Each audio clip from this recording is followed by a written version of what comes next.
اعوذ باللہ من الشیطان الرجیم بسم اللہ الرحمن الرحیم۔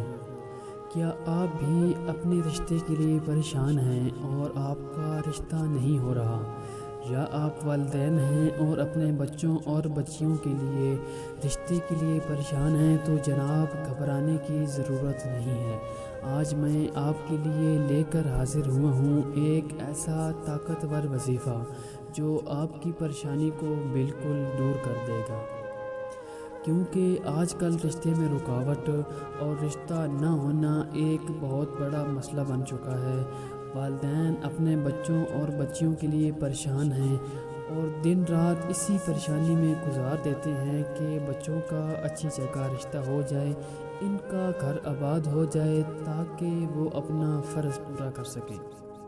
تو جناب ویڈیو کو شروع کرتے ہیں اور آپ کو وظیفہ کی طرف لے کر چلتے ہیں۔ اس وظیفہ کو کرنے سے پہلے سب سے پہلے آپ نے باوضو ہو جانا ہے۔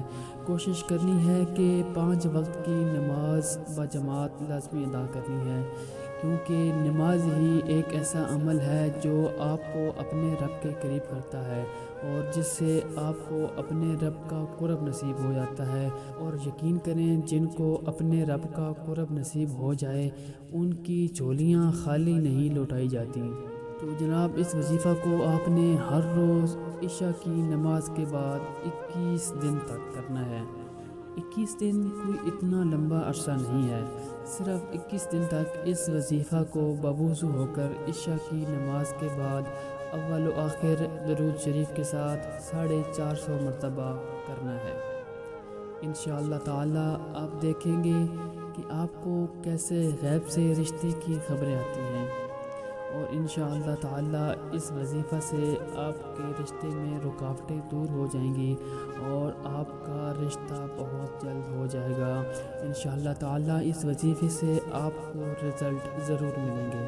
تو وظیفہ کچھ یوں ہے: حسبنا اللہ ونعم الوکیل ونعم المولا ونعم النصیر۔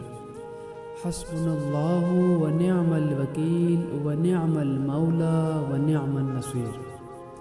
حسبنا اللہ ونعم الوکیل ونعم المولا ونعم النصیر۔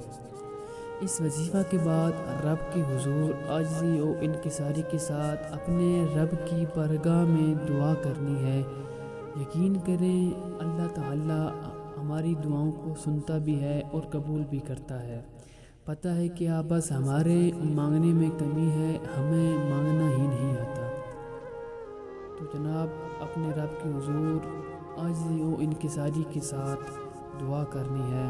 انشاءاللہ تعالی اس وظیفہ سے آپ کے بچوں اور بچیوں کے لیے رشتے آنا شروع ہو جائیں گے اور انشاءاللہ رشتے اچھے گھروں سے آئیں گے۔